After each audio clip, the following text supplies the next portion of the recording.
So a huge matchup that's being highly talked about in the MMA world right now is Tony Ferguson versus Paddy the Baddy Pimlet.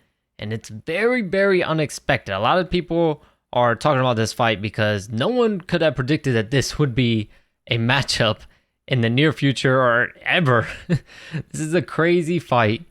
Two huge names, right? Tony Ferguson, of course, seeming like he's on the downslope of his career. People were maybe starting to think, he got knocked out by a wrestler.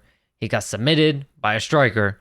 So people starting to think maybe they should give Tony Ferguson a guy that may not be all that popular, but a fight that he can probably win, most likely win, and try to get that confidence back and get him back in the win column to hopefully, because, as we know, Tony Ferguson's motto is champ shit only. So, hopefully maybe work his way back up towards the title. I don't think he'll ever make it that far, but, at least attempt another shot at it.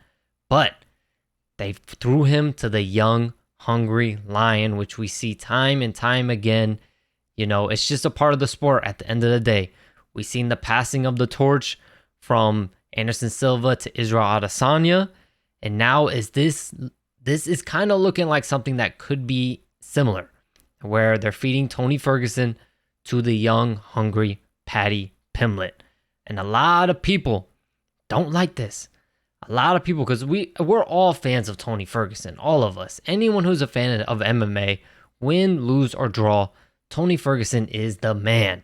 He's given us such amazing fights over his amazing, crazy, long, up and down tenure in the UFC. Tony Ferguson was on a tear for the longest time. Should have gotten a title shot way before he actually got it. And, Tony Ferguson is one of those fighters that really holds a special place in MMA fans' hearts. So when you see him start to have a downslope, similar to someone like Robbie Lawler, you want to see him go out on top. You want to see him go out with a big win. And people are saying, well, after those last performances, people are already talking about Tony Ferguson saying he should retire. So his next fight, people were probably leaning towards it being a retirement fight, but Tony Ferguson says he still has a lot of juice in the tank, and Tony Ferguson still wants a title fight.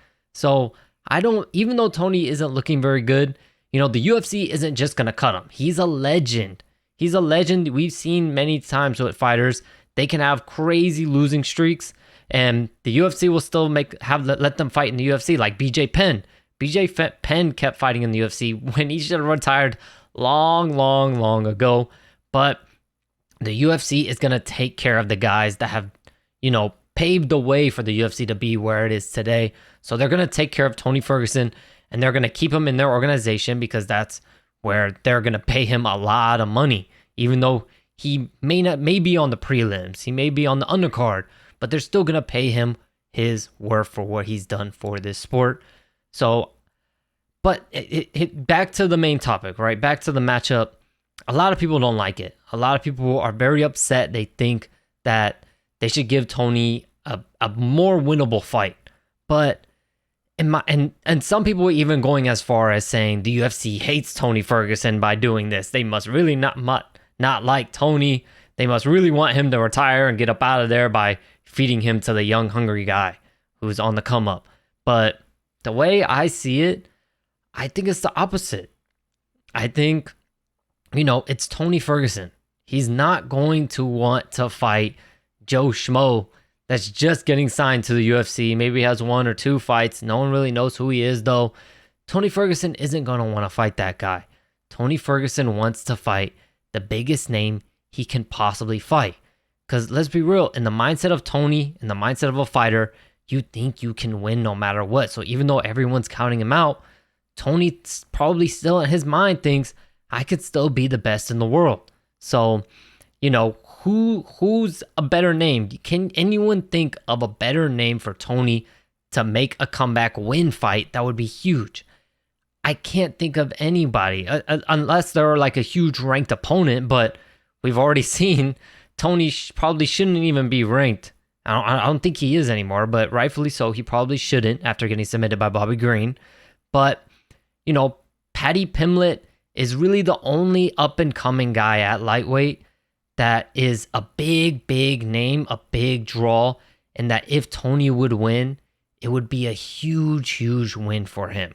So I think this is the right matchup. In my opinion, I think the UFC is kind of doing him a favor by giving him this fight.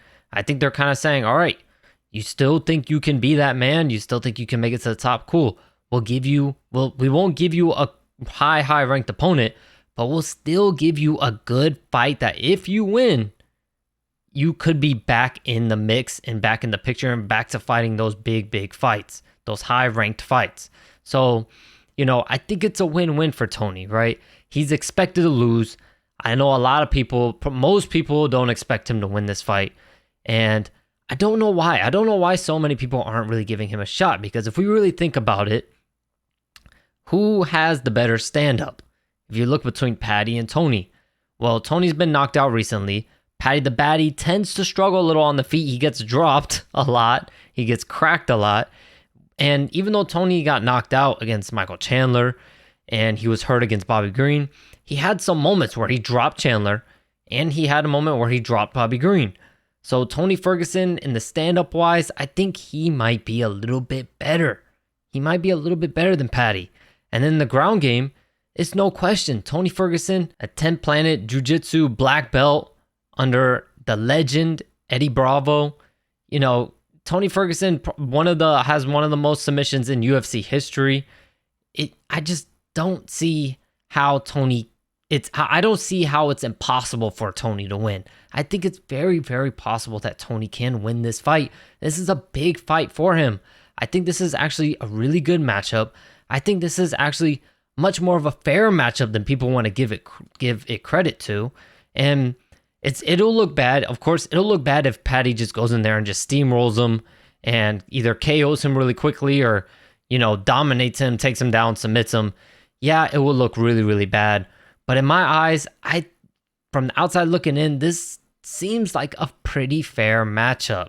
Yeah, I would edge it to Paddy. If I were betting money, I would bet my money on Paddy.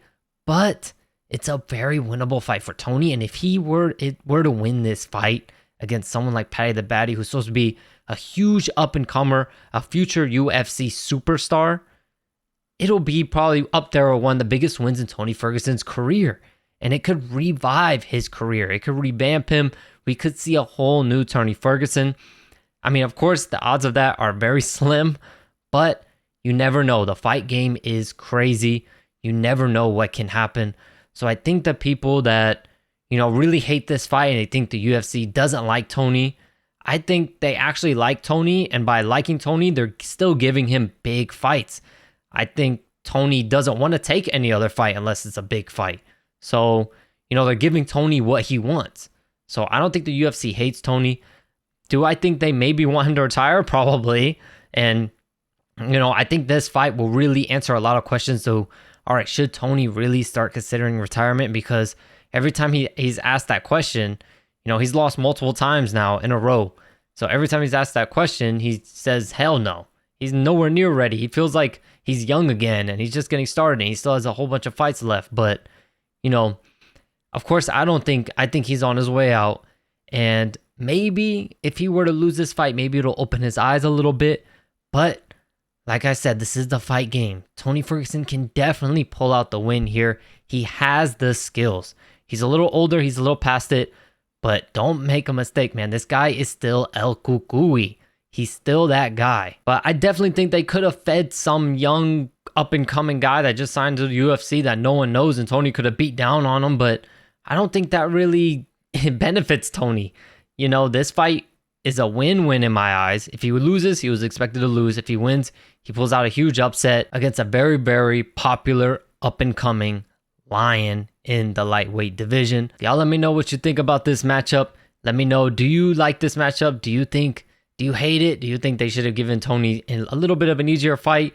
Do you think they should have given Paddy the Baddy a little bit of a tougher fight since he's supposed to be, a future UFC superstar? But like I said, I'm just to see what you guys think about this. As always, I appreciate y'all so much for the support, and I'll catch you in the next video.